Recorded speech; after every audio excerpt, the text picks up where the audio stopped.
Hopefully, if this panel meeting goes well at the FDA, we could be talking about this plan being put to work, I guess, as early as next Monday, right? Yes, sir. We're very excited about that. And we've been planning in Virginia now for several months on, distributing this vaccination. We certainly, want to make sure that it's safe, that it's effective.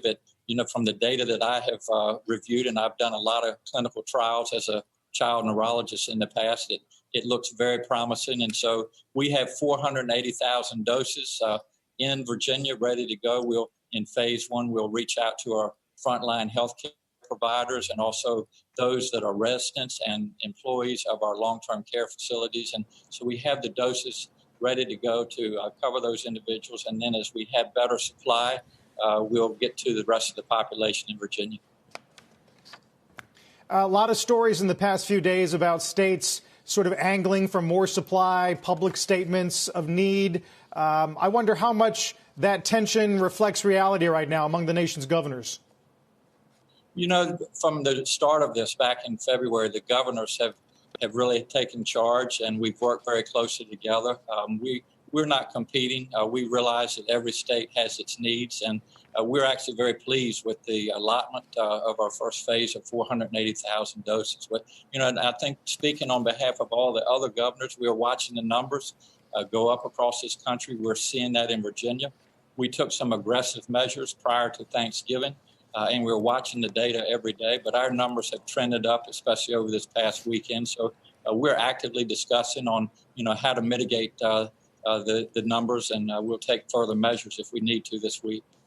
Well, actually, what would you do? What are the numbers that are going to trigger you, Governor, to take further measures as you describe them?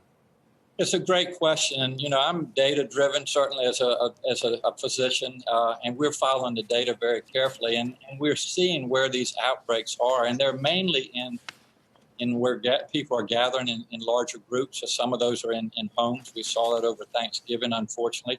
We're also seeing it in our places of worship. And so we're going to really encourage our churches and places of worship to take this seriously and to make sure that their numbers are not high and that they're wearing masks and social distancing. So there are a lot of areas that we're looking at, but the decisions that we make will be data-driven in Virginia. Governor, I know you have said you will take the vaccine, as I will, and many people I know, but there are quite a few people who perhaps are going to be averse to doing so. Is that a concern for you in Virginia? It absolutely is a concern. And, we learned a lot during this pandemic, especially with testing. And there was a trust issue. We scheduled a testing site in Hampton Roads, which is in our eastern part of Virginia, and only about 5 people showed up. And we went to the community and said, what's going on in here? And they said, well, it's a trust issue. So we worked with our community leaders and especially our faith leaders.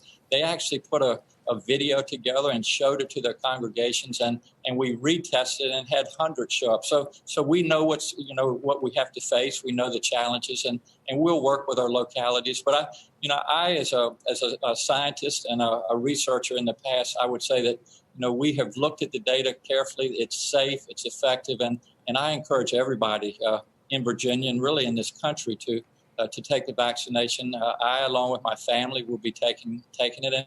And it's really, it's our hope moving forward, and it's really our only way of putting this pandemic behind us and letting us get back to our near normal lives.